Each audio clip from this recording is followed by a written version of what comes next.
ఓం సాయిరామ్ సమర్థ సద్గురు సాయినాథ్ మహారాజ్ కీ జై. శ్రీమాత్రే నమ. ఓం నమ శివాయ. అందరికీ కూడా శివరాత్రి పురస్కరించుకొని మనం ఎంతో బాగా చేసుకున్నాం కదండి. కళ్యాణం చేసుకున్నాము. శివయ్య కళ్యాణం చూస్తూ ఈ వీడియో అనేది మీరు చూడటం మొదలుపెట్టండి ఫ్రెండ్స్. ముందుగా మన కుటుంబ సభ్యులందరికీ కూడా అందరూ కూడా ఎప్పుడు ఆరోగ్యంగా బాగుండాలని మనస్ఫూర్తిగా శివయ్యను కోరుకుంటూ ఈరోజు వీడియో మొదలు పెడుతూ ఉన్నానండి. ఇక ఈరోజు వీడియోలో ఏం చెప్పబోతూ ఉన్నారు అంటే కనుక, తల్లి కోటిలో ఒక్కరికి దక్కే భాగ్యం. ఇది చూడగానే ఇక్కడ ఉన్నటువంటి నందిని తాకమ్మ, నీకున్నటువంటి సమస్య బాధ ఏంటో దానిని నేను మాయం చేస్తాను అంటూ ఈరోజు ఒక మంచి సందేశాన్ని తీసుకొచ్చారు కదండి. కోటిలో ఒక్కరికి దక్కే భాగ్యాన్ని ఈరోజు మనకు కల్పిస్తున్నారు. ప్రతి ఒక్కరూ కూడా భక్తితో శ్రద్ధతో గనక చెప్పినట్లుగా మనం చూసిన క్షణమే అక్కడ ఉన్నటువంటి నందిని పట్టుకుని మీ మనసులో అటువంటి ఏ కోరిక అయితే ఉందో, లేదా మీకు ఏదైనా బాధ ఏంటో సమస్య ఏంటో కనుక మనస్ఫూర్తిగా మనం ధ్యానం చేసుకుని ఆ సమస్యను చెప్పుకొని ఆ నందిని తాకమ్మ నీకు ఈరోజు ఏం చెప్పబోతూ ఉన్నానో, ఆ సమస్యకు తగిన పరిష్కారం ఏ విధంగా అందించబోతూ ఉన్నానో ఈ చిన్న సందేశాన్ని ఒక కథ రూపంలో తెలుసుకొని విందాం. సిరిపురం అనే గ్రామంలో సీనయ్య అనే ఒక రైతు తన కొడుకుతో కలిసి వ్యవసాయం చేస్తూ జీవనం సాగిస్తూ ఉండేవాడు. ఒకరోజు రాత్రి ఆ ఊర్లోని ఒక వ్యక్తి సీనయ్య ఇంటి ముందుకు వచ్చి ఇలా పిలుస్తాడు. సీనయ్య, ఓ సీనయ్య, తలుపు తీయి ఒక్కసారి. ఏంటి వెంకన్న ఈ సమయంలో వచ్చావు? ఎందుకు కంగారుగా ఉన్నావు? మా ఆవిడ కళ్ళు తిరిగి పడిపోయిందయ్యా. పెద్ద దెబ్బ తగిలింది. ఏమైందో ఏంటో వైద్యం దగ్గరికి తీసుకెళ్ళడానికి కొంచెం బండి కడతావా? ఎందుకు కట్టను, కంగారు పడకు, పద ఇప్పుడే వస్తున్నాను. అలా సీనయ్య బండి కట్టి వెంకన్న భార్యను ఆసుపత్రికి తీసుకుని వెళ్తారు. వైద్యుడు పరీక్షించి ఇలా అంటాడు, చాలా రక్తమే పోయింది. సరైన సమయానికి తీసుకొచ్చారు. ఇక ఎటువంటి ప్రమాదము లేదు. ఈ రాత్రికి ఇక్కడే ఉంచి రేపు ఉదయం తీసుకువెళ్ళండి. అప్పుడు వెంకన్న సేనయ్యతో ఇలా అంటాడు, సమయానికి శివరాత్రి అని కూడా చూసుకోకుండా మీ ఇంట్లో ఉన్న జాగరణ ఈ విధంగా తను జాగరణ చేస్తూ కళ్ళు తిరిగి పడిపోయింది అని చెప్పావు. నిజంగా రాకుండా ఎలా ఉంటాను అంటూ నువ్వు తీసుకువచ్చి సరైన టయానికి బండి కట్టి నాకు నా భార్యని ఇక్కడి దాకా తీసుకురాగలిగాము, లేకపోతే పెద్ద ప్రమాదమే జరిగేది. ఉన్నట్లుండి పొద్దుటి నుంచి శివరాత్రి కనుక ఈరోజు ఉపవాసం ఉండి జాగరణ చేస్తూ ఉంది. తను కళ్ళు తిరిగి పడిపోయింది. పోనీలే, ఇప్పుడంతా కుదుట పడింది కదా, నువ్వు ఇంకా ఏమీ ఆలోచించకు. అది సరే, ఇందాక అడుగుదామంటే బాగోదని ఊరుకున్నాను. నీ బండి ఉంది కదా, నన్ను బండి కట్టమన్నావు ఎందుకు? నా బండి చక్రం సరిచేయాల్సింది సీనయ్య. 2 రోజుల నుంచి చెబుతూ ఉన్నాను ఆ పని చేసి పెట్టమని. ఆ రఘుగాడు వస్తే కదా, లేకపోతే అర్ధరాత్రి నిన్ను ఇబ్బంది పెట్టేవాడినే కాదు. నువ్వు ఏ సమయంలో వచ్చి సహాయం చేయమని అడిగినా చేయడానికి నేను సిద్ధంగా ఉంటాను. దాని గురించి నువ్వు బాధపడకు. అలా మరుసటి రోజు ఉదయం ఇద్దరూ కలిసి శివరాత్రి మరుసటి రోజు వెంకన్న భార్యను మళ్ళా చక్కగా ఆసుపత్రి నుంచి తీసుకుని వస్తారు. సీనయ్య కొడుకు భీముని నిద్ర లేపుతూ ఉంటాడు. ఏరా భీము, ఇంకా నిద్ర లేవలేదా? తెల్లారిపోయిందిలే. అసలు శివరాత్రి అని కూడా చూడకోకుండా పెందల కాడే నిద్రపోయావుగా అని కొడుకుని లేపుతాడు. ఇక ఏంటి నాన్న, నువ్వు అసలు నిద్రే చాలటలేదు, నాకు సరిగ్గా నిద్రే పట్టలేదు. ఆ సమయంలో ఆ వెంకన్న వచ్చి తలుపు కొట్టాడు. ఆ తలుపు తర్వాత చాలాసేపు నాకు నిద్ర రాలేదు. సరే, రాత్రంతా నువ్వు పడుకున్నట్లు లేవు కదా, కొంచెం సేపు నువ్వు కూడా నిద్రపో నాన్న. నేను తెల్లవారిన తర్వాత నిద్ర పట్టదులేరా నాకు. లేచి పండోకి వెళ్దాం పదా. అరే వెళ్దాంలే నాన్న, కానీ ముందు అన్నం వండు, వంట అయిన తర్వాత లేపు, ఇద్దరం కలిసి వెళ్దాం. నీకు రోజు రోజుకి బద్ధకం బాగా పెరిగిపోతుందిరా, ఇలా అయితే కష్టమే. అలా ఇద్దరూ కలిసి పొలానికి వెళ్తారు. వెళ్ళే సమయానికి వీరి పక్క పొలంలో ఆవులు పడి మేస్తూ ఉంటాయి. అరే భీము, చూడు, పొలంలో ఆవులు పడి మేస్తూ ఉన్నాయి. వెంటనే వాటిని అవతలకి తోలు, వెళ్ళు. మనం వెళ్ళి ఆ పశువుల్ని తోలి. ఏంటి నాన్న తోలాలా? రంగయ్య గారు చూసుకుంటాడులే, మనకెందుకు చెప్పు, మనకే బోల్డని పనులు ఉన్నాయి. అలా అంటావేంట్రా? వాడు వచ్చేసరికి ఎంత తినేస్తాయో ఏంటో. చేతికొచ్చిన పంటను పశువుల పాలు అవుతూ ఉంటే ఎలా చూస్తూ ఉంటాం చెప్పు? ముందు వెళ్ళి అక్కడి నుంచి తరిమేసి. సరే వెళ్తాంలే, ఎవడి పని వాడు చేసుకోవాలి. ఏంటో నాన్న చెబితే వినడు. అలా భీము వెళ్ళి పొలంలో ఉన్న పశువులను బయటకు తోలుతాడన్నమాట. ఈలోపు ఆ పొలం యజమాని రంగయ్య అక్కడికి వస్తాడు. ఏరా, సమయానికి రాలేవా? చూడు, పశువులు వచ్చి నీ పొలంలో పడ్డాయి. ఇంత నిర్లక్ష్యంగా ఉంటావేంట్రా? అప్పుడు ఆ రంగయ్య ఇలా అంటాడు, ఏదో పెద్ద ఘనకార్యం చేసినట్టు అంత గట్టిగా మాట్లాడాల్సిన అవసరం లేదులేరా. పశువులను తోలటం కూడా పెద్ద పనా ఏంటి? ఆ పెద్ద పనే. పండిన పంటను తినేస్తూ ఉంటే నేను పశువుల నుండి నీ పంటను కాపాడాను.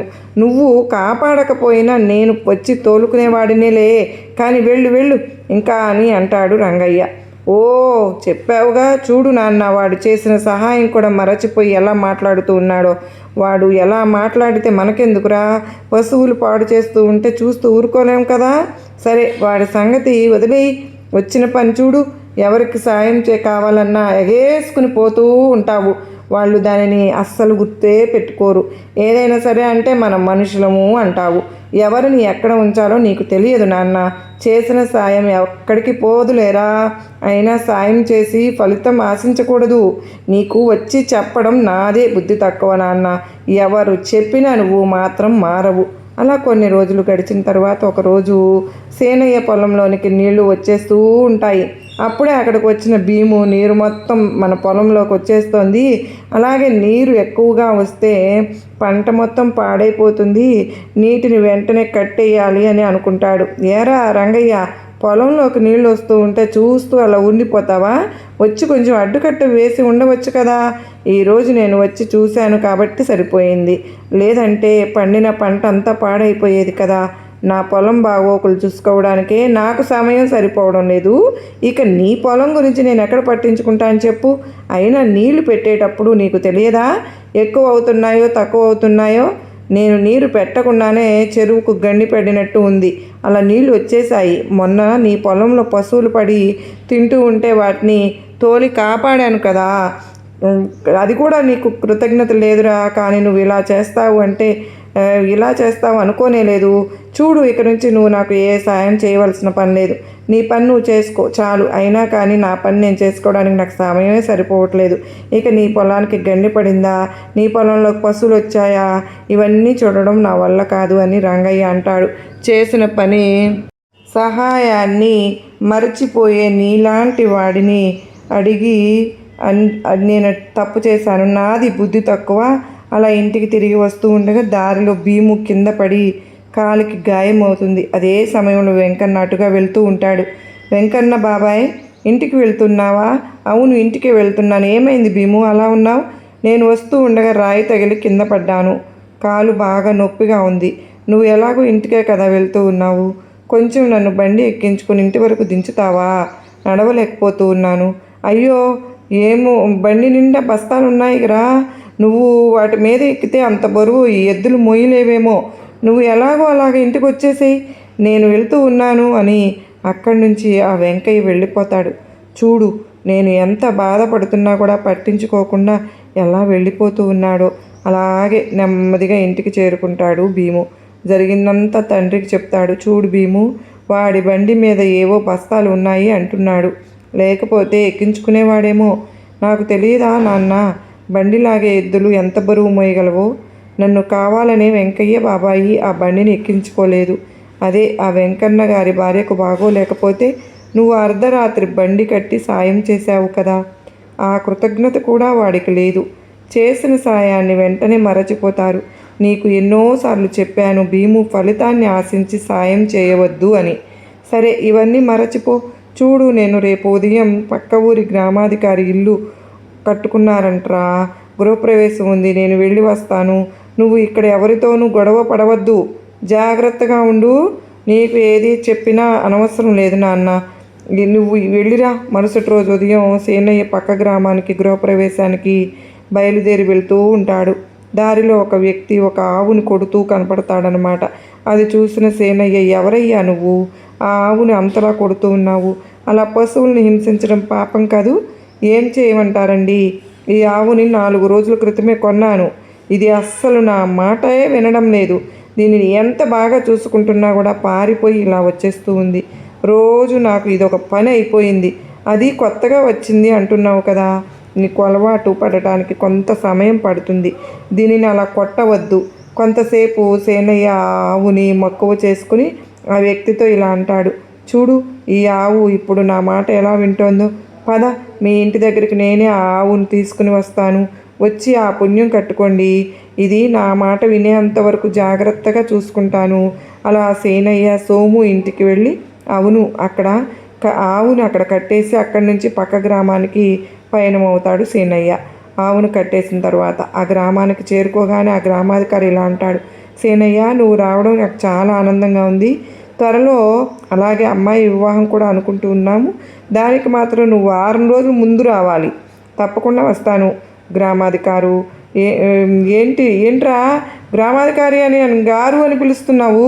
నేను నీ చిన్ననాటి స్నేహితుడిని రాఘవ అని పిలవా? అందరిలో అలా పేరు పెట్టి పిలిస్తే చూసేవారు ఏమనుకుంటారు?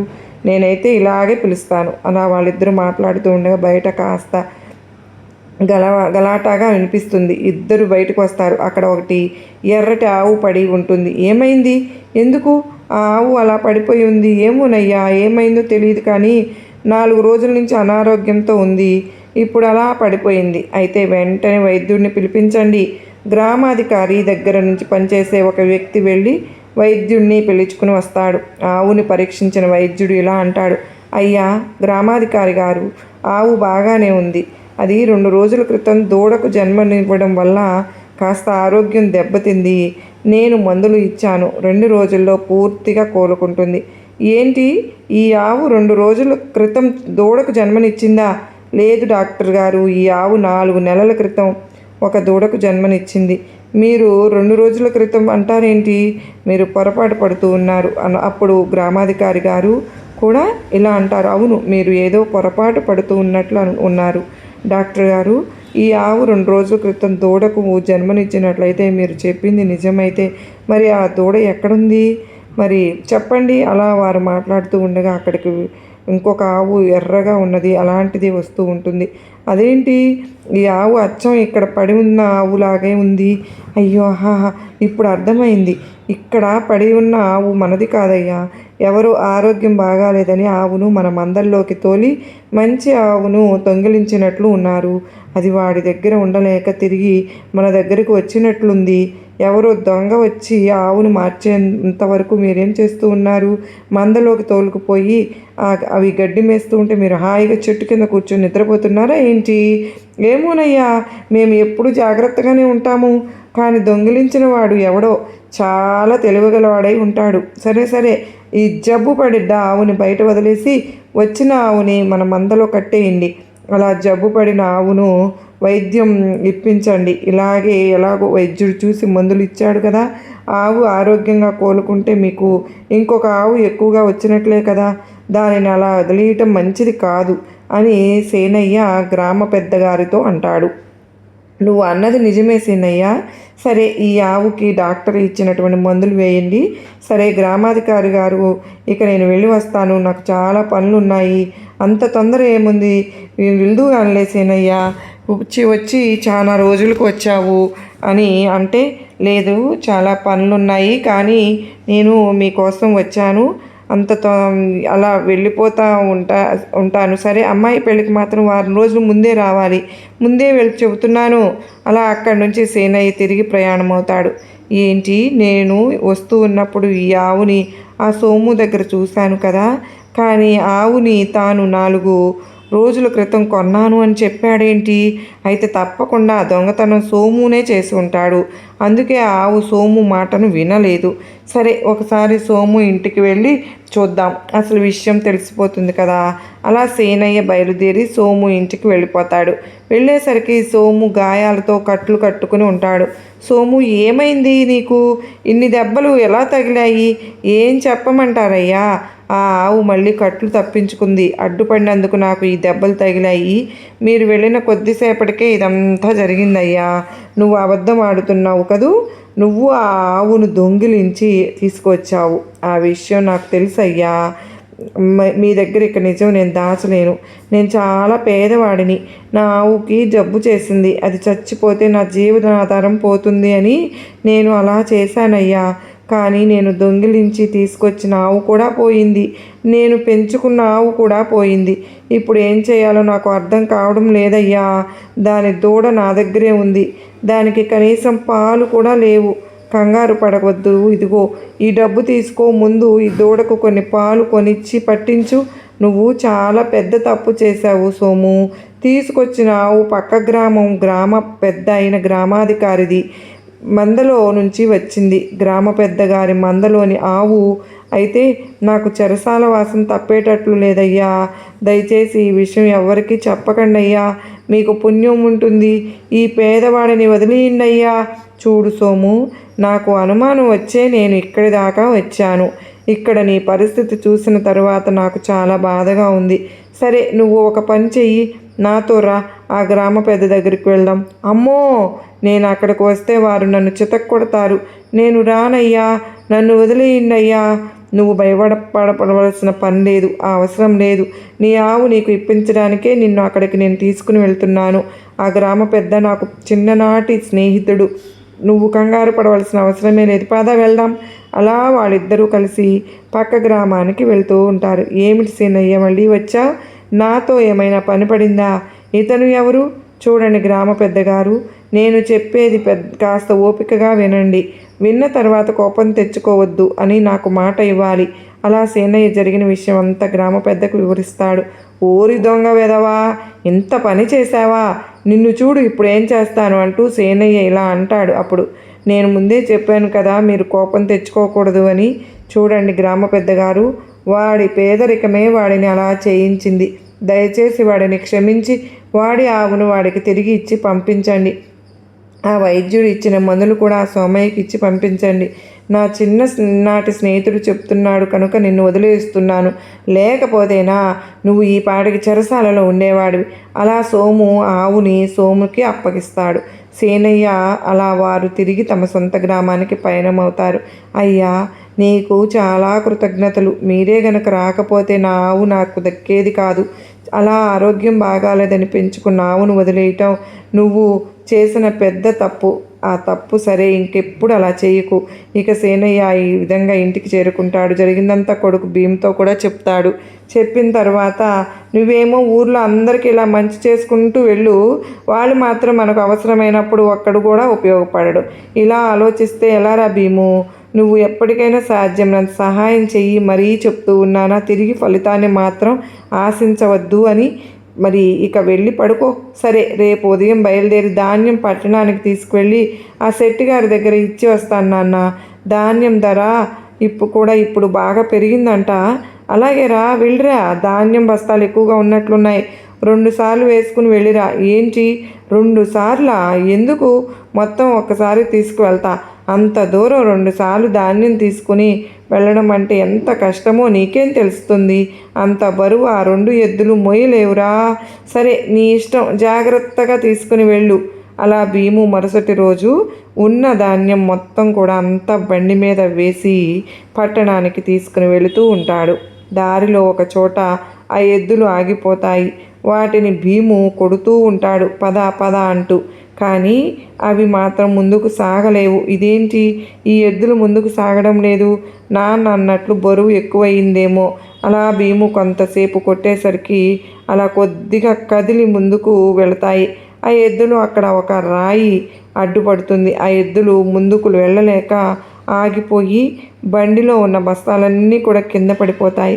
ఆ ఎద్దులు పైకి లేస్తాయి. అది గమనించిన చుట్టుపక్కల వారు, ఒరేయ్ అటు చూడరా, బండిలో బస్తాలు ఎక్కువైపోయి ఆ ఎద్దులు పైకి లేచాయి. ఇలా అయితే ఆ ఎద్దులు చచ్చిపోతాయి. పద పద వెళ్ళి వాటిని కిందకి దించుదాం. ఏంటండి ఇంత బరువు వేసుకొచ్చారు? ఆ ఎద్దులు ఎలా అవుతాయి చెప్పండి. ఇందులో సగం ఇక్కడ దించి మిగిలినవి తీసుకుని వెళ్ళండి. మీకు చాలా కృతజ్ఞతలండి. మరి ఆ బస్తాలన్నీ ఇక్కడ వదిలి వెళితే ఎలా?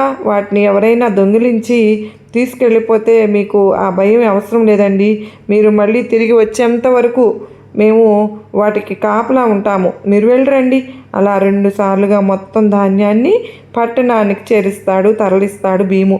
అలా తిరిగి వచ్చిన తర్వాత జరిగిందంతా తండ్రితో చెప్తాడు. నాన్న, వారే గనక లేకపోతే మన ఎద్దులు 2 ఆ బరువును మోయలేక అక్కడే చచ్చిపోయేవి. మన అదృష్టం బాగుండి మనకు ఆ ఎద్దులు దక్కాయి. అవును, వాళ్ళు నీకేమైనా తెలుసా చెప్పు? నిన్ను ఎప్పుడైనా చూశారా? లేదు కదా. లేదు నాన్న, వాళ్ళని చూడడం ఇదే మొదటిసారి. మరి నీకు తెలియని వాళ్ళు నీకు ఎలా వచ్చి సాయం చేశారు చెప్పు? నీ మంచి వారు ఏం తిరిగి ఫలితం ఆశించి నీ నుంచి ఏం నీకు సహాయం చేశారో చెప్పు? అక్కడ ఎద్దులు ఇబ్బంది పడడం చూడలేక వారు నీకు సహాయం చేశారు, అంతేకాని నువ్వు వారికి తెలుసా లేదా అని వారు ఎదురు చూడలేదు. నీ నుండి వారు ప్రతిఫలం కూడా ఆశించకుండా నీకు సాయం చేశారు. అవును నాన్న, నువ్వు చెప్పింది నిజమే. వాళ్ళు నేను వచ్చే వరకు మన ధాన్యానికి కాపలా కూడా ఉన్నారు. చూసావా, మనం సాయం చేసిన వారి నుండి తిరిగి మనం సాయం చేస్తారని ఎప్పుడు కూడా ఆశించకూడదు భీము. ఫలితం ఆశించకుండా చేసే సాయమే తిరిగి మనకు ఇతరుల రూపంలో సాయం అందుతుంది. అర్థమైందా? నువ్వు చెప్పింది నాకు అర్థమైంది నాన్న. ఆశించకుండా ఆ రోజు నుంచి ఎవరు కష్టంలో ఉన్నా వారికి సహాయం చేయడం మొదలు పెడతాడు భీము. ఈ కథను బట్టి మనకు శివయ్య ఈరోజు అందించిన గొప్ప సందేశం కోటిలో ఒక్కరికి దక్కే భాగ్యమే కదా. మరి ఇది ఇంత అదృష్టం ఎవరికి ఉంటుంది చెప్పండి? జీవితంలో ఇటువంటి కథలు విన్న తరువాత కొంచెమైనా కూడా మన జీవితంలో మార్పు కలిగితే ఎంతో బాగుంటుంది. ఎవరైనా తప్పు చేస్తూ ఉంటే ఆ తప్పును సరిదిద్దడానికి భగవంతుడు ఈ విధంగా మనకు కథల రూపంలో సందేశాన్ని పంపుతూ ఉంటారు కదా. దాని ద్వారా మనము నేర్చుకోవాల్సింది చాలానే ఉంటుంది. ఈ కథ మీకు నచ్చింది కదూ? ఈ శివరాత్రి రోజు చక్కగా సోమవారం రోజు మనం గనక ఈ కథను విన్నాము, బాబావారు అమ్మవారు సాక్షాత్తు శివయ్యే మనకు ఈ విషయాలన్నీ తెలియజేశారు కనుక ఓం నమ శివాయ అని ప్రతి ఒక్కరూ కామెంట్ అయితే పెట్టండి. అలాగే ఈ వీడియోకి కొంతమందికి షేర్ చేయండి, లైక్ చేయండి. మరొక మంచి సందేశంతో మరలా మీ ముందుంటానండి. అంతవరకు అందరూ సుఖంగా సంతోషంగా ఎప్పుడు ఆయురారోగ్యాలతో అష్టైశ్వర్యాలతో ఉండాలని చెప్పి ఆ శివయ్యను నేను కూడా మనస్ఫూర్తిగా కోరుకుంటూ ఉన్నాను. మరి ఈరోజు మీరందరూ కూడా చక్కగా రాత్రి జాగరణ చేసి పురస్కరించుకుని ఆనందంగా శివయ్య ఆశీస్సులు పొందారని నేను కూడా కోరుకుంటూ ఉన్నాను. మరలా కలుసుకున్నంత వరకు అందరికీ నమస్కారం అండి. ఓం నమ శివాయ. సర్వేజన సుఖినో భవంతు.